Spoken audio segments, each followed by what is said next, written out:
नमस्ते। इस learning video में हम नया अकाउंट ओपनिंग प्रोसेस सीखेंगे जिसमें हम आधार सीडिंग के ज़रिए eKYC मोड में अकाउंट ओपन करेंगे। सबसे पहले हम अपना यहाँ पे यूज़र नेम एंटर करेंगे और फिर नेक्स्ट पे क्लिक करेंगे। नेक्स्ट पे क्लिक करने के बाद यहाँ पे हमें पासवर्ड एंटर करना होगा। याद रखना, आप अपना यूज़र आईडी और पासवर्ड किसी भी अन्य ब्राउज़र के साथ शेयर नहीं करेंगे।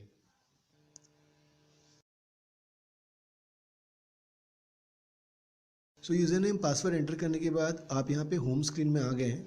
यहाँ पे हमें कस्टमर का मोबाइल नंबर एंटर करके सर्च पे क्लिक करना होगा। कस्टमर का मोबाइल नंबर एंटर करने के बाद हम सर्च पे क्लिक करेंगे। जैसे कि आप यहाँ राइट साइड में देख सकते हैं, न्यू पोटेंशियल कस्टमर लिखा गया है, यानी ये कस्टमर फिनो पेमेंट्स बैंक के लिए नया है। यहाँ पे आप देखेंगे तो ओपन अकाउंट ऑप्शन हमें दिख रहा है। हम इस ओपन अकाउंट ऑप्शन पे क्लिक करेंगे।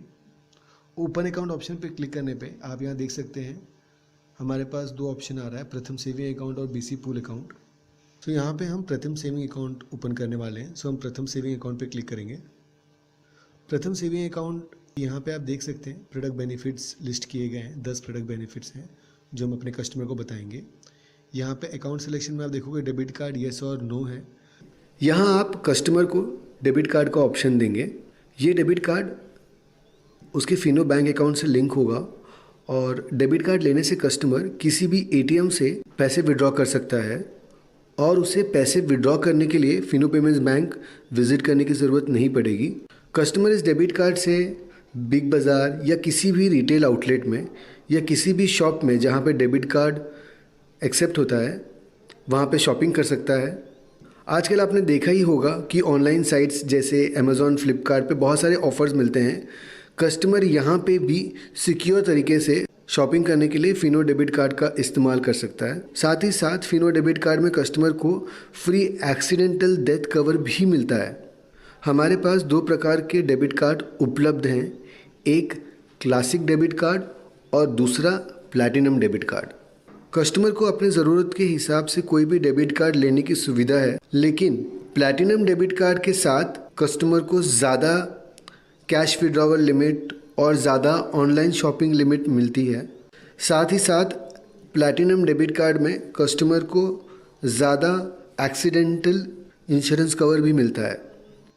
डेबिट कार्ड में आप देखोगे तो यहाँ पे क्लासिक रुपए डेबिट कार्ड ऑप्शन है। यहाँ पे ड्रॉप डाउन में आप क्लिक करोगे तो प्लैटिनम रुपए है। हम हमेशा कोशिश करेंगे कस्टमर को हम प्लैटिनम रुपए कार्ड दें जिसमें उसको ज़्यादा, जैसे आप देख सकते हैं उसके नीचे यहाँ पे एप्लीकेबल चार्जेस में 265.50 पैसे ये हमारे प्लैटिनम रुपए कार्ड का चार्ज है।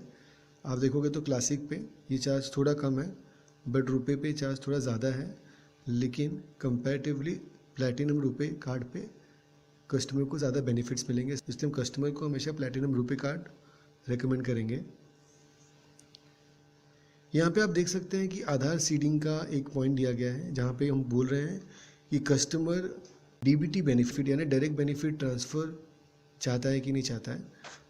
आधार सीडिंग सुविधा के माध्यम से कस्टमर सरकार द्वारा दी जा रही आर्थिक मदद को सीधे अपने बैंक खाते में प्राप्त कर सकता है। इसको हम बैंकिंग भाषा में डीबीटी यानी डायरेक्ट बेनिफिट ट्रांसफ़र भी कहते हैं। हमें ध्यान रखना है कि कस्टमर अपनी आधार सीडिंग इन्फॉर्मेशन सही दे। अगर कस्टमर अपनी कोई भी आधार सीडिंग डिटेल्स गलत देता है और हम उसे एंटर करते हैं, अगर कस्टमर अपनी कोई भी आधार सीडिंग डिटेल्स गलत देता है, जैसे कस्टमर कहता है कि उसका कोई भी अकाउंट में आधार सीडिंग नहीं हुआ है, लेकिन अगर उसका कोई भी अकाउंट में आधार सीडिंग है, या कस्टमर कहता है कि उसका अकाउंट एसबीआई बैंक में सीडेड है लेकिन असल में उसका आधार सीडिंग एसबीआई बैंक में नहीं हुआ है, ऐसी कोई भी गलत डिटेल जो कस्टमर के देने पे हम अकाउंट ओपनिंग के वक्त सिलेक्ट करेंगे, कस्टमर का कोई भी गलत आधार सीडिंग डिटेल्स कस्टमर के इस आधार सीडिंग रिक्वेस्ट को रिजेक्ट कर देगा और ये आधार सीडिंग रिक्वेस्ट रिजेक्ट होने पे कस्टमर का अकाउंट रेस्ट्रिक्ट हो जाएगा और कस्टमर को अपना अकाउंट ऑपरेट करने में परेशानी होगी। इसलिए कस्टमर का सही आधार सीडिंग डिटेल्स सिलेक्ट करवाना ज़रूरी है। आप कस्टमर से पूछेंगे कि वो अपना डीबीटी यानी डायरेक्ट बेनिफिट ट्रांसफ़र फिनो खाते में चाहता है कि नहीं।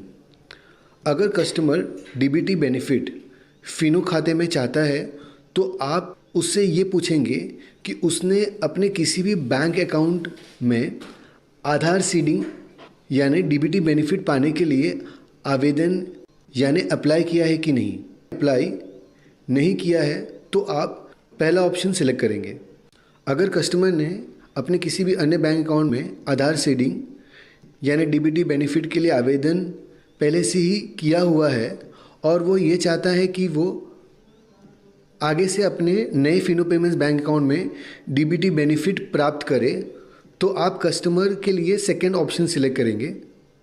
सेकंड ऑप्शन सिलेक्ट करने के बाद आपको कस्टमर का वो बैंक अकाउंट सिलेक्ट करना होगा जिसमें उसे अभी डीबीटी बेनिफिट यानी डायरेक्ट बेनिफिट ट्रांसफ़र मिल रहा है।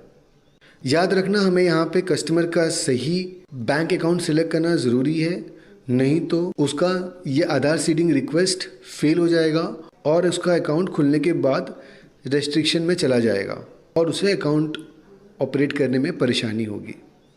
इसलिए कस्टमर का सही आधार सीडिंग डिटेल्स सिलेक्ट करवाना ज़रूरी है। आधार सीडिंग में अगर हम येस पे क्लिक करते हैं तो कस्टमर को कोई भी डीटीबी बेनिफिट जैसे कि गैस का सब्सिडी या कोई भी सरकारी DBT benefit directly Fino payments bank के इस अकाउंट में आएगी। अगर आप आधार सीडिंग में येस करेंगे तो देख सकते हैं नीचे ई केवाईसी ऑप्शन आपको दिख रहा है। अगर आप आधार सीडिंग में नो करेंगे सो आप देखोगे आपको यहाँ पे नॉन ई केवाईसी यानी डिजिटल केवाईसी ये ऑप्शन दिख रहा है। सो इस वीडियो को आप एंड तक ज़रूर देखें। फ़िलहाल अभी हम इस वीडियो में आधार सीडिंग पे येस क्लिक करके ई केवाईसी के माध्यम से अकाउंट ओपन करेंगे। सो हम यहाँ पे ई केवाईसी पे क्लिक करें।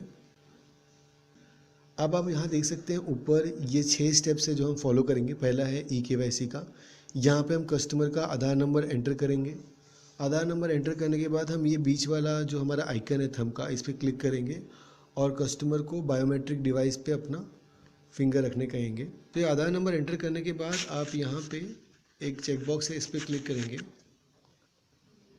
जिसमें कस्टमर ये कंसेंट दे रहा है कि हम आधार सर्वर से उसका डेटा फैच कर सकते हैं अकाउंट ओपनिंग के लिए। ये चेकबॉक्स पे क्लिक करने के बाद हम इस ब्लू आइकन पे क्लिक करेंगे।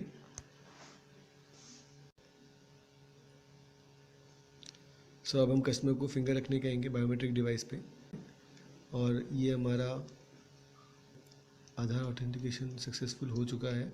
ये कस्टमर का डेटा हमने फैच कर लिया है। सो ये आप डेटा देख रहे हैं, यहाँ पे हम कस्टमर को पूछ सकते हैं कि उसका मैरिटल स्टेटस चेंज हुआ है कि नहीं, बिकॉज ये जो यहाँ पे डेटा है वो आधार कार्ड बनाते वक्त का डेटा है। तो अगर कस्टमर की शादी हो चुकी है तो आप उसको पूछ के अकॉर्डिंगली मैरिड या बाकी ऑप्शन सेलेक्ट कर सकते हैं। अगर कस्टमर सिंगल है तो आप सिंगल ही क्लिक करके रखेंगे। सो यहाँ पे कस्टमर का ईमेल आईडी हम पूछ के ईमेल आईडी कैप्चर कर सकते हैं। ईमेल आईडी कैप्चर करने के बाद आप यहाँ पे देखोगे मदर्स मेडन नेम दिया गया है, इस पर हम क्लिक करेंगे और कस्टमर से उनकी माता जी का नाम पूछ के यहाँ पे एंटर करेंगे। ऑक्यूपेशन पे हम क्लिक करेंगे और कस्टमर का जो ऑक्यूपेशन है वो सिलेक्ट करेंगे। अब सबसे इम्पॉर्टेंट चीज़ हम देख रहे हैं यहाँ पे मेलिंग एड्रेस। यहाँ पे आप देख सकते हैं हमारे पास 2 ऑप्शन है, एड्रेस सेम एज आधार एड्रेस, एड्रेस डिफरेंट देन आधार एड्रेस। सो अगर कस्टमर का मेलिंग एड्रेस आधार एड्रेस सेम है सो हम ये पहला वाला ऑप्शन पे क्लिक करेंगे। जैसे आप देख सकते हैं पहले वाले ऑप्शन पे क्लिक करने पे जो आधार में एड्रेस है कस्टमर का वो एड्रेस यहाँ पे ऑटोमेटिकली कैप्चर हो गया है और हम नेक्स्ट पे क्लिक करके आगे बढ़ सकते हैं। लेकिन अगर कस्टमर का मेलिंग एड्रेस यानी कि कम्युनिकेशन एड्रेस और आधार का एड्रेस अलग है तो हमें ये नीचे वाला ऑप्शन सिलेक्ट करना होगा। जैसे कि आप देख सकते हैं ये पॉपअप मैसेज ये कह रहा है कि कस्टमर को nearest Fino payments bank visit करना होगा। इसका मतलब यह है कि अगर कस्टमर अपना आधार और मेलिंग एड्रेस अलग अलग चाहता है तो उसे अपना अकाउंट फिनो पेमेंट्स बैंक के ब्रांच में ही जाकर खोलना होगा। फ़िलहाल ये सुविधा मर्चेंट पॉइंट पे उपलब्ध नहीं है, यानी कि हम मर्चेंट पॉइंट पे केवल वही अकाउंट ओपन कर पाएंगे जहां कस्टमर अपना आधार एड्रेस ही मेलिंग एड्रेस चाहता है। अब हम ओके पे क्लिक करेंगे और पहले ऑप्शन पे क्लिक करेंगे हम मर्चेंट पॉइंट पे हमेशा एड्रेस सेम एज आधार एड्रेस सिलेक्ट करके ही अकाउंट ओपन करेंगे। यहाँ आप देखेंगे तो ये सबसे इम्पॉर्टेंट स्टेप है, जहाँ पे आप ये एड्रेस प्रूफ में से कोई एक प्रूफ सिलेक्ट कर सकते हैं। ये हमारे ओवीडी का ऑफिशियल वैलिड डॉक्यूमेंट का लिस्ट है।